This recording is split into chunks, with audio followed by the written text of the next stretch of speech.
ఓం గం గణపతయే నమః. శివాయ గురవే నమః. శంకరాయ గురవే నమః. మనము ఈ 74వ రోజున వేదముతో సమానమైనటువంటి శ్రీ శివ మహాపురాణంలో రుద్ర సంహితలో సృష్టిఖండము అనేటువంటి భాగంలో సూతులు వారు తెలిపినటువంటి తదుపరి విషయాలని, నారదుడు ఏ విధంగా కోపంతో విష్ణు భగవాన్ని దూషించాడు, దూషించి శాపాన్ని ఇచ్చాడు, పిమ్మట ఆ మాయ నుండి విడిపడి పశ్చాత్తాపంతోటి భగవంతుని యొక్క చరణాల మీద ఏ విధంగా శరణాగతి కోరాడు చిత్తశుద్ధి కొరకు, తిరిగి ఉపాయమును కోరాడు.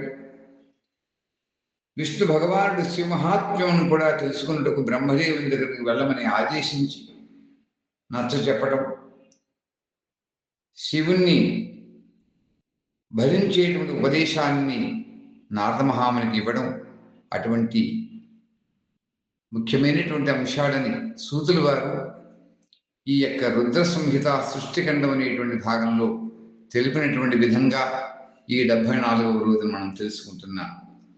సూతులు వారు అంటున్నారు, ఓ మహర్షులారా, అలా మాయామోహితుడైనటువంటి నారదుడు ఆ శివ గణముల యొక్క ఇరువురిని కూడా శపించాడు.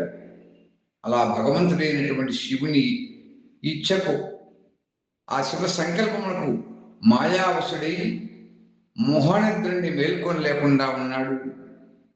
అందుచేత ఆయన విష్ణు భగవానుడు చేసినటువంటి కపటమును గుర్తుకు తెచ్చుకుని మనస్సులో చాలా దుస్సహమైనటువంటి కినుక వహించాడు, మౌనంగా ఉన్నాడు. వెంటనే విష్ణులోకానికి వెళ్ళాడు.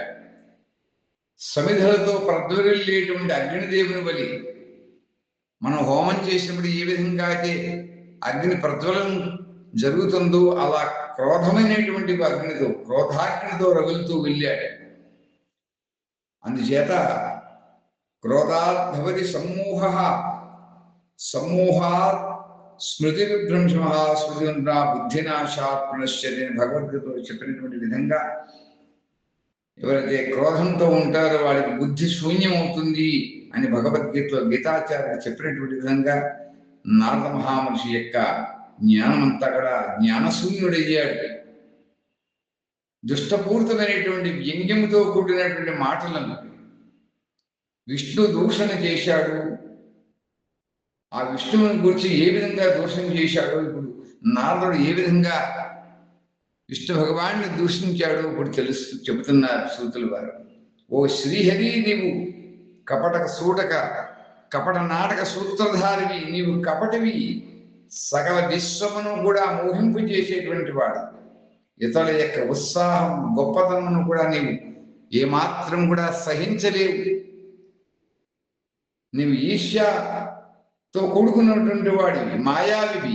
నీ అంతఃకరణం అంతా కూడా మలినమైనటువంటిది అని అంతర్యామిలో ఉండేటువంటి సర్వదేవతా స్వరూపుడు, సర్వమానవులలో సర్వ జీవకోటికి కూడా ఉండేటువంటి అంతర్యామి స్వరూపమైనటువంటి అంతర్యామి నమో నారాయణ అని ఏ విధంగా మనం అందరం కూడా విష్ణు భగవాన్ని కొలుస్తామో ఆ మాటను మర్చిపోయి నువ్వు అంతర్యామిలో ఆ అంతఃకరణం మలినమైనతో కూడా ఉన్నావయ్యా. నువ్వు ఇంతకు ముందు కూడా పూర్వం మోహిని రూపం చేత ఆ మోహిని రూపాన్ని ధరించి అసురులకు వారిని అనేటువంటి మదిరిని తాపి మోసగించావు. క్షీరసాగర వదం జరిగినటువంటి సందర్భంలో నీవు చేసేటువంటి కపట నాటకం నాకు తెలుసు. వారిని అమృతపానం నువ్వు చేయనివ్వలేదు, రాక్షసుల్ని. దేవతలకు మాత్రమే అమృతాన్ని మోహిని రూపంలో ఇచ్చావు. నువ్వు కపట నాటకధారిని. కపటము, మోసముల యందు నీకు ప్రేమ ఉంటుంది. ఓ హరి, మహేశ్వరుడు రుద్రుడు పరమ దయాసాగరుడు, భక్తవత్సలుడు. ఆయన విషమును తాగకపోయినట్లయితే నీ మాయ ఆయనాడే సమాప్తమైపోయి ఉంది. ఓ విష్ణుదేవ, కపటముతో నిండినటువంటి పన్నాగము నీకు మిగిలి ప్రియమైనటువంటిది. నీ స్వభావం మంచిది కాదు సుమా అయినా కూడా శంకర భగవానుడు నిన్ను స్వతంత్రునిగా చేశాడు. నీ కపట ప్రవర్తనను తెలుసుకుని ఇప్పుడు ఆ శివ భగవానుడు కూడా పశ్చాత్తాపడుతున్నాడు. తన యొక్క వాగ్రూపాన్ని వేద ప్రమాణకం అందించినటువంటి మహాదేవుడు బ్రాహ్మణుని సర్వోత్కృష్టుడు అని తెలిపాడు. ఓ హరి, ఈ విషయం నాకు తెలుసు. నీవిట్టి పని ఎప్పుడు కూడా చేయకుండా ఉండేటట్లుగా ప్రయత్నపూర్వకంగా నీకు గుణపాఠం చెబుతాను. ఇప్పటి వరకు కూడా శక్తివంతుడు తేజస్వి అయినటువంటి పురుషుని యొక్క నువ్వు చూడలేదు, అటువంటి పురుషుని యొక్క పాల పడలేదు. అందువల్ల ఓ హరి, నీవు నిర్భయుడుగా ఉన్నావయ్యా అని అంటూ నారద మహాముని ఇంకా అంటున్నాడు, ఓ విష్ణుదేవ, ఇప్పుడు ఇక లగాయతూ కూడా నీకు నీ చేష్టలకు తగినటువంటి పూర్తి ఫలితం లభిస్తుంది అన్నాడు.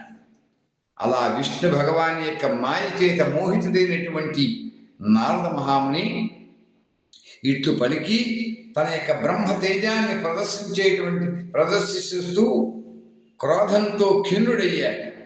శాపమసుకుతూ ఇట్టు పలుకుతున్నాడు, ఓ విష్ణు, నీవు స్త్రీ కొరకు నన్ను వ్యాకులపరిచావు. ఇలాగే అందరినీ కూడా మోహింపజేస్తూ ఉంటావు. కపటంతో నిండినటువంటి పని చేస్తూ నీవు నా పసగినటువంటి స్వరూపంతో మనుష్యులుగాక స్త్రీ వియోగమున సకల దుఃఖములను కూడా అనుభవిస్తూగాక నాకు వానరముఖమును ఇచ్చావు. కాబట్టి ఆ సమయమున ఆ వానరులే నీకు సహాయకులవుతారుగాక.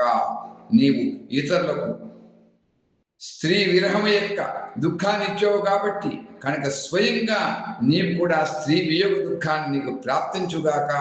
అజ్ఞానం చే మోహితులైనటువంటి మనుష్యుల వలె నీ స్థితి ఉంటుంది, నీ స్థితి ఉండుగాక అని విష్ణుమూర్తిని శపించాడు. అలా అజ్ఞానముచే మోహితుడైనటువంటి నారదుడు మోహవశం చేత శ్రీహరికి శాపాన్ని ఇచ్చాడు. అప్పుడు విష్ణుదేవుడు ఈశ్వర మాయను ప్రస్తుతిస్తూ ఆ శాపాన్ని చక్కగా ఆనందంతో, శ్రద్ధతో, వాత్సల్యంతో, భక్తుల యందు వాత్సల్యంతో ఆ శాపాన్ని స్వీకరించాడు. అందుకని మహావిష్ణువుని మనం ఏమంటాం, నమోస్పంతాయ సహస్రమూర్తయే సహస్రపాదాక్షి శిరోరుబాహవే సహస్రనామ్నే పురుషాయ శాశ్వతే సహస్రకోటి యుగధారిణే నమః.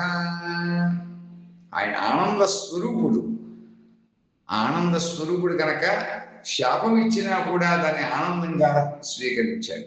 అందుకనే కలియుగ వైకుంఠ దేవుడైనటువంటి ఈ అక్షావతారమూర్తి అయినటువంటి వెంకటేశ్వర స్వామి కూడా ఆనంద నిలయంలో ఉన్నాడని మనం చెప్పుకుంటూ ఉంటాం. ఆదివరాహ క్షేత్రం ఆనంద నిలయే అని చెబుతాం. ఆదివరాహ క్షేత్రే ఆనంద నిలయే వక్షస్థలే వ్యూహలక్ష్మీ వామాంకే శ్రీ భూమహాలక్ష్మీ సమేతస్య శ్రీ భూవరాహాయ అనంత ఆదిశేష సింహాసనాయ గరుడ వాహనాయ శ్రీ భూ నీరావహాలక్ష్మీ సమేతస్య అనంత విశ్వనారాయణాయ అర్చావతారమూర్తయే శ్రీ శ్రీనివాస గోవిందాయ భక్తజన మనోభీష్ట కల్పనా కల్పద్రుమాయ దుష్టజన మనోరథ స్తంభనాయ ప్రభంజన ప్రాణప్రియాయ శ్రీ. ఈ పరమేశ్వరుడు నా యందు వాత్సల్యంతో ఈ కార్యక్రమం రాయించాడు. ఈ సందర్భంలో ఈ మాటను చెప్పకపోతే భగవంతుడి యొక్క ఆనంద స్వరూపం ఎలా ఉంటుందో మనకు తెలియదు కదా. అంచేత ఈ రెండు మాటలు కూడా ఆనంద సిద్ధి పొందేటువంటి ఆ పరమేశ్వరుడు మనకి ఆనందం ఇవ్వడం కోసం నారద మహాముని చేత శాపాన్ని గ్రహించిన వాడయ్యాడు. అందుకనే మనం సత్యదేవుని యొక్క వ్రతంలో కూడా చెప్పుకుంటాం, భగవన్ దేవదేవేశ సత్యనారాయణ ప్రభు అని చెప్పి. ఎప్పుడు కూడా సత్యదేవుడు, సత్యం ఇంకోటి ఉండదు ఆయన దగ్గర. అలాగే లక్ష్మీ నరసింహస్వామి అవతారంలో కూడా ప్రహ్లాదు యొక్క మాట నిజం చేయడం కోసం కూడా ఆయన సత్యం నిరవెత్తి భాషితం స్తంభంలోంచి ఉద్భవించాడు.